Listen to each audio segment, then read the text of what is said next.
Hey everyone, welcome back to Abbotsbury Subtropical Gardens on Dorset's Jurassic Coast. And I'm here again today to find the curator, David, who's kindly going to show us around the Schefflera collection growing in and amongst this subtropical woodland garden. Now, subtropical hints at the microclimate that this garden enjoys. It really is a mild microclimate for here in Dorset, and some of the Schefflera that are growing here have been thriving for years, and they are the biggest I have seen in the UK. So definitely stay tuned and leave comments if there's any plants that were new to you in this video.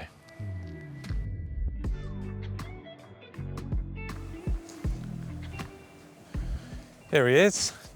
David, how are you doing? Hi Craig. Hi Craig, I'm well. Underneath an enormous Schefflera. Which one's this? This is Schefflera fantsipanensis, which originates from the Mount Fantsipan in Vietnam.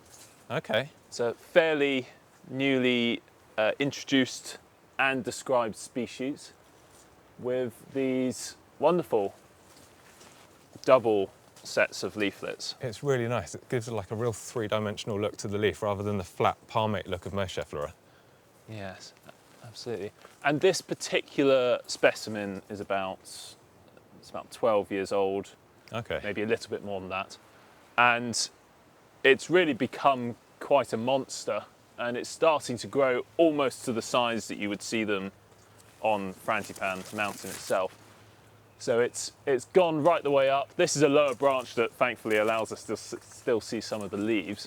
You say it's from a mountainous region, so high altitude. This one's got reasonable hardiness? Yes. So obviously Vietnam, people often associate Vietnam with being tropical, but actually there are a few high altitude areas of Vietnam. So Mount Fantsipan can get minus 5, minus 10 in certain areas, and potentially even colder, actually. Okay. So this has a fair amount of hardiness. I think you could probably say that most of mainland Britain, it might struggle, but here in Abbotsbury, we've got that microclimate, we're quite protected. The canopy under the evergreen trees at the top, just protecting it. Absolutely. It's, it's able to grow to this sort of size. Yeah. I guess in a lot of those colder gardens, it's probably knocked down by the frost and struggles to get anything beyond 6 foot or so. I mean, if I creep into the bed, I'll try not to stand on anything. You can see the thickness of the stem. I mean, we'd be lucky, any of us growing Schefflera in our gardens, to get one with a stem this thick. It's really, really established over the years. And what a tropical looking canopy. And evergreen as well. So you get that backbone structure, because obviously it's February here at Abbotsbury Subtropical Gardens, which is why those beautiful camellias are in flower in the background. And you've got this really nice backbone. That's great. Let's go and find another one. Absolutely. So over here, just around the corner really, we have Schefflera rhododendrofolia, and you can see why it's named as such. It's got these, it's got the leaves most like a rhododendron out of any of the Scheffleras that we grow. This plant originates from fairly high altitude areas of Nepal and China in the Himalayan mountain range.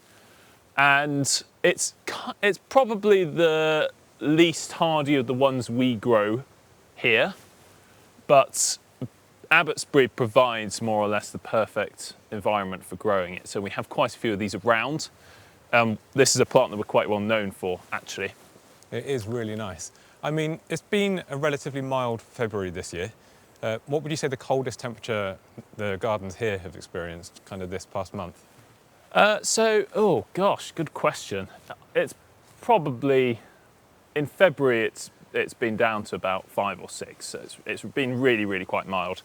January was quite cold and it went down to about -4 or so. Okay. Yep. That varies a lot depending on where you are in the garden, but we had really hard frost in certain areas and puddles that were frozen solid, which is quite unheard of really for Abbotsbury. Yeah. So this one probably went down to -2 or so, or at least below zero. Quite a few years old, and as with most of these exotic plants from even mountainous regions, the more mature they are, I guess the hardier they become. Yeah, absolutely, absolutely. When they're young, they are much more susceptible to the cold. But with that said, also the taller they get, a lot of the time that will expose them to more cold.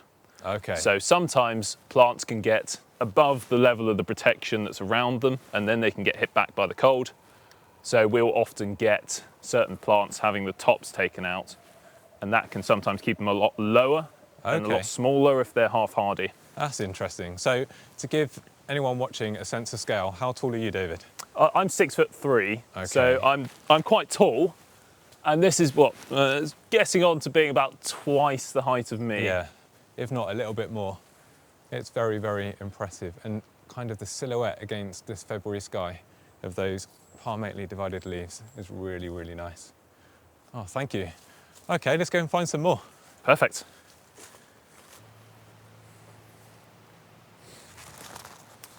So this small plant is Schefflera delavayi, and this comes from a very similar habitat actually, China and Nepalese Himalayas. There's a lot of nice plants that come from China. They call it the Garden of the World, don't they? Indeed, indeed. It's one of the biodiversity hotspots of the world, and especially in those high altitude regions where there's a lot of speciation caused by the mountains, you can end up with a lot of different species, and there are quite a few Scheffleras, and Aureliaceae in particular, Yep. as well as sort of mountains covered in rhododendrons. So it's really the centre of biodiversity for these large-leaved, exotic-looking shrubs. I would love to go and visit and kind of see some of these plants in situ. Is it something you've ever had the chance to do or would like to do yourself?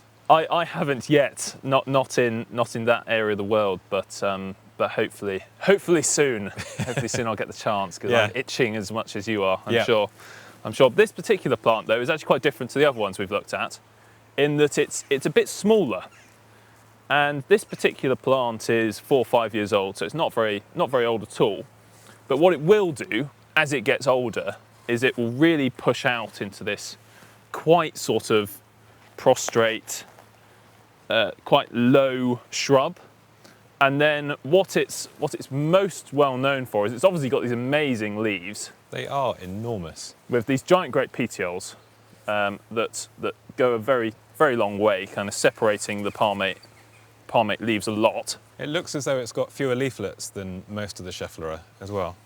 Yes, yeah, absolutely. It's got it's five pinnate. Well, and some of these are actually 3, so there you go, quite variable. Plants don't read the rule book. Indeed. But that's the thing about this plant in particular, is it's incredibly variable. Basically, every seedling that comes out is different, more or less. So some of them are absolutely gorgeous. I'd say this is probably nowhere near as good as they come, actually, for delavayi. Still a nice specimen though, like you say, much broader than kind of most Schefflera. And just for the scale of the leaves, and that underside colour is really, really nice. Yeah, absolutely. And the one thing that we're not seeing right here that is possibly the highlight of the plant is actually the flowers. Okay. And many Scheffleras don't have particularly impressive flowers, but this one has a wonderful inflorescence that can be 2-3 foot long. And that coming out of a quite small shrub is really quite astonishing. That's something I didn't know about, so I have learned something. This is why I love coming to gardens and speaking to other knowledgeable people. There's just so much information to take in about plants. And you really never stop learning, ever.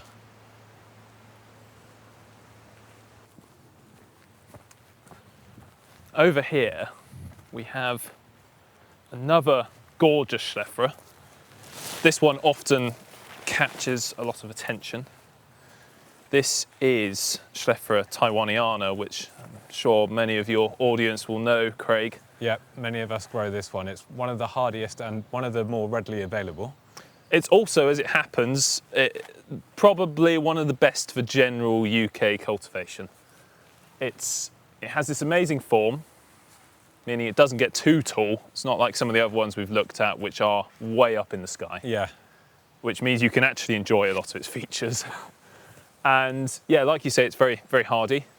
One of the best things about this plant, in my eyes, are some of the forms that are around. Okay. And again, it's really variable. You sow batch of seeds and you could have 10, 20 different, like distinctly different leaf shapes come out. This is one of the benefits of growing plants from seed. And actually, if you can get a plant to this size that you've got here in the gardens, you're going to have your own seed, and even from seed from your own plants, there's that chance of variability, I guess. Absolutely, absolutely. And then you get to the point of looking at the best forms, and I've seen forms of this plant that are absolutely incredible. I think they've got one up in Edinburgh, which has a really glaucous but quite sort of narrow palmates leaf structure. Yeah. And it puts this one to shame, really. Okay. in how gorgeous it is. And for anyone watching, the forms or sports that you might get in some certain plants is how cultivars originate. So you'll take a cutting off of this plant and you'll propagate, and kind of modern propagation methods like tissue culture mean that you can rapidly reproduce an interesting form of a plant, which is why you then see new cultivars kind of find their way to market. I don't think I know any Schefflera cultivars. They're mostly species, aren't they, and forms, like you say. Yes, but that's mainly because Scheffleras are fairly new to British cultivation, and cultivation in general, actually, for the most part. So there are a lot of different collections of Scheffleras. So those are collections that have gone out to the areas of the Himalayas where they grow, and they've selected particular plants for ornamental merits, and then they're given a collection number. A lot of the time, if those collections are so distinctly different that they're worth naming, they will be given a cultivar name. Okay. So there are some quite well-known examples of that in other plants, but Scheffleras, they're fairly early days in their kind of cultivation story in this country. But still plenty of time, so we may see some cultivars popping up in the future. I think it's almost certain that there will be cultivar names being produced for Fingers crossed, for Scheffleras over the next few years. Absolutely love these plants. I'll just step back so we can get a sense of scale of this taiwaniana. I grow one in my garden and it gets frosted back because it's young, and like we say, the younger plants tend to get hit a bit harder. And I know people are always tempted to kind of overwinter Schefflera indoors, and they absolutely resent that. I've had a lot of people let me know that their Schefflera have wilted at winter, but they actually like slightly cooler climates, don't they? Yes, absolutely. So, of course, this can grow up to sort of 2,000–3,000 meters above sea level in the Himalayas, and it really doesn't get that hot in some of these areas. And added on top of that, these are living in mainly woodlands. So these are subtropical climates with high rainfalls, low temperatures typically during the summer. Okay. And I guess they really don't like drying out too much. Partial shade as well, being underneath the canopy of a wooded forest. Absolutely. So when you're growing them in this country, I would highly advise putting them in at least partial shade. This is actually probably in full shade, and it still flowers fine. It's still got a quite glaucous leaf. Yeah. And it still produces these amazing berries, and it's got a quite nice form. So they're very tolerant of the shade. And what the shade gives the plant is a lot more protection. Okay. And it gives it cooler environment during the summer. Typically, the soil won't dry out as much. So if you can give a plant like this a bit of shade, it will really thank you for it. That's great. And I see that it is absolutely covered in berries. Is this something that Abbotsbury Subtropical Gardens has tried propagating themselves from the berries? Yes, yeah, absolutely. So with the last few years, I think this has produced an awful lot of fruit. So we've sowed quite a few. They're particularly difficult from seed though. Okay. So Sean tells me, Sean, my propagator. So he finds the key thing is with sowing the berries is to keep them really, really cold and not to let them dry out. If they get too much heat, too much dry, especially when they're that really young stage, that's it. Okay. It can be toast. So sometimes that's a kind of a case of the temperatures in spring. If you get hot, dry spring, it can be toast for the Scheffleras. That's a really good tip. Thanks for sharing. And I wonder, with the number of Schefflera that are growing in the garden, if you might one day stumble across a interspecies hybrid. It's certainly possible, absolutely. And I think it's probably inevitable if we keep growing the seed that have come from this plant. It's very likely that one day there'll be a hybrid, because they do all hybridize quite readily. They're very promiscuous, and I'm sure give it a couple of years and there'll be all sorts of Schefflera hybrids out there. Promiscuous. I absolutely love that word to describe these plants. So if we do see a cultivar named Abbotsbury in the future, we know what the origin story may have been. Indeed, indeed. I'll keep you posted on that one. Okay, let's go and find some more.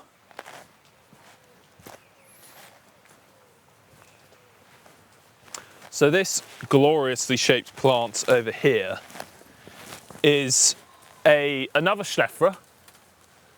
And again, it's a bit of a monster. It's one of these ones that really does grow up. And this is a unnamed Schefflera species that was collected by Nick Mesa in northern Vietnam on Mount Fantsipan again. So this, this one, I talked to this bit earlier about collection numbers and how when you're collecting from the wild, a collection number is given to that plant to differentiate it from other plants in that species. This one's got the collection number NJM 13128. It's a catchy name. Yes, it's really catchy. It's really catchy. So, but that differentiates it from other collections of the same plants that might be genetically different. And that's really important when we're growing plants, especially in a garden like this. It's just because we've got two plants of the same species doesn't mean they're genetically the same. And in fact, there can be a huge genetic variability in the same species, So as we can see with the other Scheffleras. I guess this is why when a lot of us are growing popular plants in our garden, that they're often kind of reclassified as a completely new species, because collections would have been done years ago, sometimes hundreds of years ago, and we've just grown them based on their appearance. And then with kind of genetic sequencing and testing now, they're being kind of realised and reclassified as new species or entirely new genus sometimes. Yes, absolutely. And this is a very good example, case in point, because there, of course, this one has had a genetic revision and many people wouldn't call this Schefflera anymore. Now, off the top of your head, can you remember what the new name is? Because I know how hard it is. Heplochlorium or something Okay, like that, isn't it? we'll call them Schefflera. But yes, essentially that collection number, if this plant proved to be different enough from the species, whatever species it is identified to be, and if it's proved to be different enough to be worth naming, then it could be given a cultivar name, and that can represent a different strain of that plant. And then a lot of the time that will need propagating in either in controlled environments so that you get seed that is true to this particular plant, Okay. or vegetatively from cuttings. I've tried Schefflera cuttings at home before, and I think I had the similar problem that Sean, your propagator, gets with seeds. I think I was keeping them on heat and it was causing problems. They actually like to be given time and cooler conditions to grow roots slowly through winter. I've tried it with Fatsia before, which Schefflera is related to, and Fatsia is a plant I'm far less precious about because they're much more readily available and I could get them to root. But Schefflera, I'm still struggling. I mean, to be able to propagate something like this would be wonderful. The leaves on this one are so thick, and that multi-stem structure it's got, it's just really nice, isn't it? Really, really nice. Yeah, absolutely, absolutely. So Sean has managed to root a couple of these from cuttings. Okay, So show off. they are just about doable. But Sean now knows a lot about Araliaceae, so he's learnt, I guess, the hard way how to cultivate these. And but this particular plant has now just about reached sort of almost maturity, actually, which is something that doesn't often happen, especially when you're looking at plants from Vietnam or countries that really don't get that cold. Yes, yeah, and you need the space and the time to allow these plants kind of to reach maturity. And Abbotsbury Gardens itself has a several hundred-year long history, doesn't it? I mean, not all of these plants have been here. The origins is it's a kitchen garden, isn't it? The walled garden? Yes, yes. So the garden itself started off as a kitchen garden, and I guess it's all a story of right plant, right place, because they soon realised actually it's a terrible kitchen garden. and we've got the wrong sort of soil and the wrong sort of climate, and we're a bit too close to the sea. So the salt spray was affecting the kitchen garden and making it very difficult to grow anything. Well, I'm glad they changed it, because I far prefer walking through a garden that looks like this, with specimens like that. It's really incredible, and I genuinely urge anyone that's watching, if you haven't visited Abbotsbury Subtropical Gardens in Dorset before, then come spring, summer, or winter. Like I say, it's February now, and the structure and Scheffleras particularly are looking really, really good. Hopefully you've enjoyed this video and you've seen some Schefflera species that are completely new to you. I certainly did. And to see so many producing berries and seeds is amazing. I wish I had the success they've had here with propagating Schefflera, but it is an art and it's going to take practice.